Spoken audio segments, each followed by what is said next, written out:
దియా ఏంటి ఇలా వచ్చావు? కేసు విషయంలో వచ్చావు. అలాగా, సరే సరే.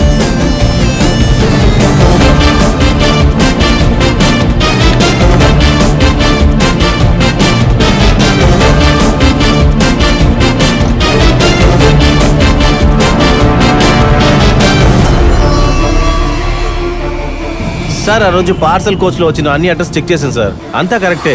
ఇది ఒకటే సార్ బాకీ. Fake address. Great escape sir. Station లో ఉన్న సీసీటీవీ ఫుటేజ్ ఓకే సార్, చూసేస్తాను రైట్ అవే.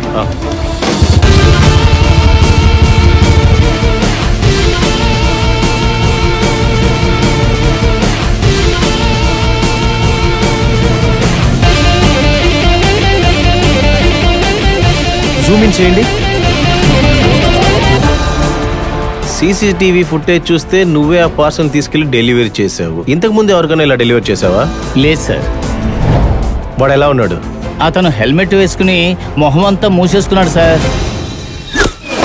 సార్ సీసీటీవీ ఫుటేజ్ చెక్ చేసిన దాంట్లో క్విస్ పోర్టల్ మూలింగానే డబ్బులు తీసుకుని ఎస్కేప్ అయ్యాడు. వాడు వేసుకొచ్చిన బైక్ నెంబర్ ప్లేట్ కూడా ఫేక్ సార్. ఆ పోర్టల్ పిలిచి విచారించాను సార్. వాడికి వీడికి ఎటువంటి సంబంధం లేదు సార్. అక్యూజ్డ్ ఏ రూట్ లో ట్రావెల్ చేసారో ట్రాక్ చేయండి. Okay sir. ఏంటి బుక్కులో డబ్బు వెతుకుతున్నావా? సార్ ఇప్పుడే బయటకు వెళ్లారు. చెప్పండి ఏం కావాలి? ఏం కావాలా?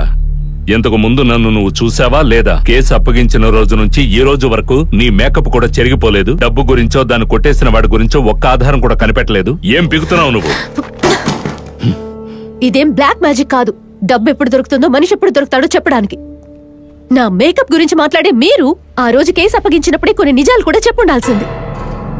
మాకు దొరికిన ఇన్ఫర్మేషన్ తోటి మేము పని చేయగలుగుతాం. అదే నేను అడుగుతున్నాను. ఏ ఇన్ఫర్మేషన్ దొరికింది? ఇన్నాళ్ళు ఏం చేశారని? ఇంకా 2 రోజులే టైం ఉంది. ఆలోగా కనిపెట్టకపోతే ఈ విషయాన్ని నేనే డీల్ చేస్తాను. మాకు టైం తర్వాత ఇద్దరు గాని. మీ వెనకే నుంచిని వీలైతే నన్ను మింగేసేలా చూస్తున్నాడే మీ ఉత్తమ పుత్రుడు. ఆయన ముందు దాచకుండా అన్ని నిజాలు చెప్పమనండి. లేదంటే మీరు కూడా ఏం పీకలేరు. రేయ్ నిజమేంటో చెప్పి తగలడ్రా. నేనేం చెప్పాలి ఇప్పుడు?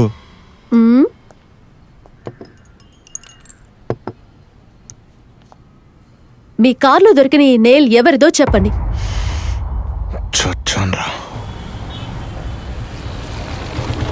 రండి రండి, త్వరగా రండి. వెళ్ళండి వెళ్ళండి వెళ్ళండమ్మా.